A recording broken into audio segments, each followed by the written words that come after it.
Good morning children. I am your English teacher. Today we will continue with the chapter The 100 Dresses Part 2 from the first flight textbook children.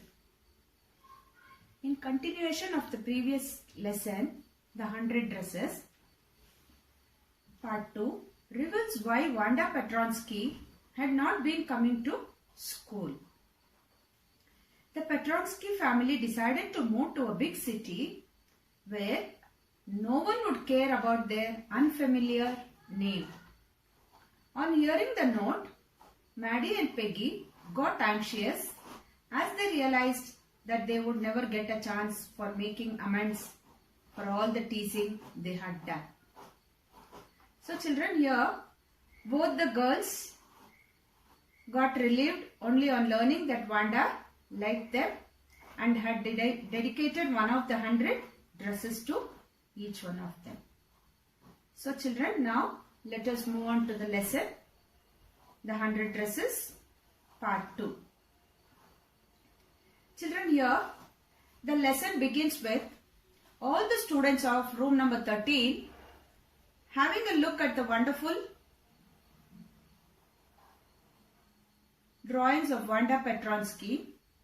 Only then a note is received by Miss Mason from Wanda's father, informing that none of his two children will attend the school as they are moving to a big city where no one would judge them for their names. Miss Mason was left shocked and conveyed her disappointment to the class. Maddie was affected by this letter of Wanda's father. She instantly developed an urge to apologize to Wanda. See children, what she did is, both Peggy and Maddie, the two best friends, rushed to Bogan's Heights, hoping that the family hadn't moved yet. But to their dismay, there was no sign of life in and around the house. Maddie lost her sleep, thinking what a coward she is, who could not stand against the wrong. That day, she decided that she'll never let anyone tease someone like that again. So she was thinking nobody would tease like this. That weekend, Peggy and Maddie decided to write a letter to Wanda that was originally meant to be apologizing letter, children, it was.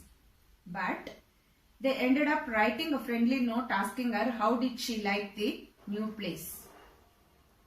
Weeks passed by and there was no reply until one day near Christmas, Miss Mason announces that she heard from Wanda in that letter. Wanda wrote she misses everyone and conveyed her intention of gifting one dress each to Maddie and Peggy because she has a whole new lot of 100 dresses lined up in her new house.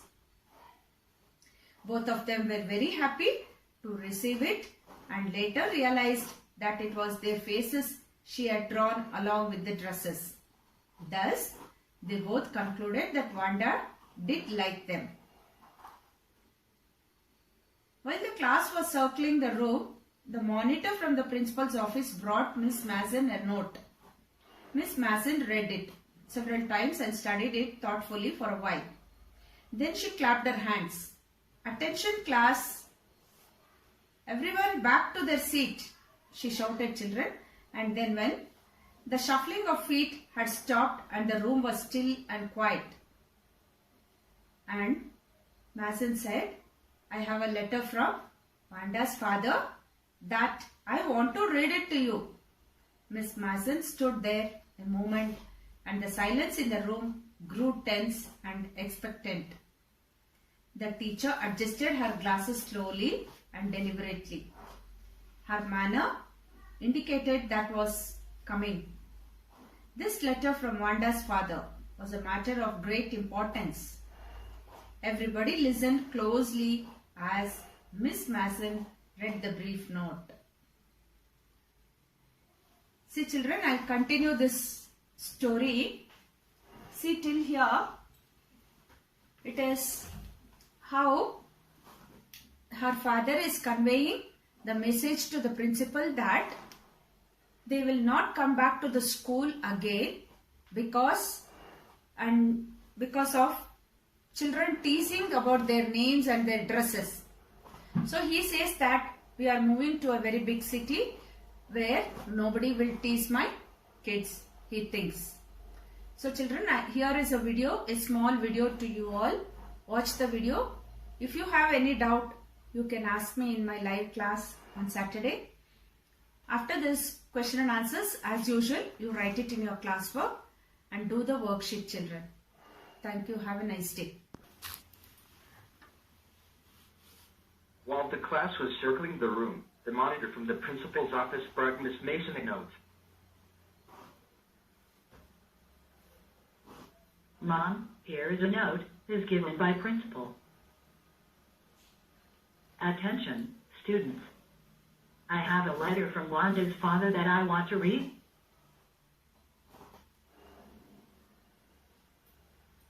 Dear teacher, my Wanda will not come to your school anymore. Jake also. Now we move away to big city. No more holler Pollock. No more ask why funny name. Plenty of funny names in the big city. Yours truly, Jan Petronsky.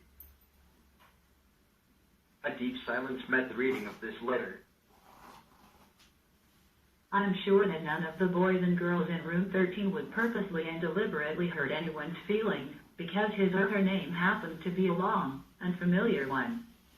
I prefer to think that what was said in thoughtlessness. I know that all of you feel the way I do, that this is a very unfortunate thing to have happened, unfortunate and sad, both. And I want you all to think about it. Maddie tried to prepare her lessons, but she could not put her mind on her work. She had a very sick feeling in the bottom of her stomach. True, she had not enjoyed listening to Peggy ask Wanda how many dresses she had in her closet, but she had said nothing. She had stood by silently, and that was just as bad as what Peggy had done. Worse, she was a coward. At least Peggy hadn't considered they were being mean, but she, Maddie, had thought they were doing wrong. She could put herself in Wanda's shoes. Goodness, wasn't there anything she could do? If only she could tell Wanda she hadn't meant to hurt her feelings. She turned around and stole a glance at Peggy, but Peggy did not look up. She seemed to be studying hard. She had to find Wanda Petronsky. Maybe Peggy would climb the heights with her, and they would tell Wanda she had won the contest, that they thought she was smart and the 100 dresses were beautiful. When school was dismissed in the afternoon. Hey, let's go and see if that kid has left town or not. The two girls hurried out of the building, up the street tall with Bogan's Heights. I never did call her a foreigner or make fun of her name. I never thought she had the sense to know we were making fun of her anyway. I thought she was too dumb.